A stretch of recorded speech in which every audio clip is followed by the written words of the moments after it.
Praise the Lord. கர்த்தர் நாமத்துக்கு ஸ்தோத்திரம் உண்டாவதாக. இன்றைய கர்த்தருடைய வார்த்தை நான் சொல்லி நாம் பார்க்கும்போது 2 கொரிந்தியன் சாப்டர் 9 வர்சஸ் 8 நாம் பார்க்கிறோம். Praise the Lord. தேவன் உங்களிடத்தில் சகலவித கிருபையும் பெருக செய்ய வல்லவராயிருக்கிறார் அப்படின்னு சொல்லி நாம் பார்க்கிறோம். ஹல்லேலூயா.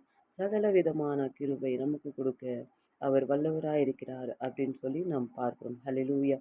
Having all sufficiency in all things may about to every good work அப்படின்னு சொல்லி நாம் பார்க்கிறோம். ஹல்லேலூயா. சகல விதமான கிருபையை நமக்கு கொடுக்க கர்த்தர் இன்றைக்கு வல்லவராயிருக்கிறார். ஹல்லேலூயா. ஸோ இன்றைக்கு கர்த்தர் நமக்கு கொடுத்திருக்கிற பலம் என்னவென்றால், கர்த்தர் நமக்கு எல்லா கிருபையும் கொடுக்க வல்லவராயிருக்கிறார் அப்படின்னு சொல்லி நம்ம இப்பொழுது பார்க்கிறோம். Praise the Lord. ஸோ இன்றைக்கு இந்த வார்த்தை வைத்து வாசிங்கள். இந்த 2 கொரிந்தியன் சாப்டர் 9 வர்சஸ் 8 முழுசாக நீங்கள் வாசித்து பாருங்கள்.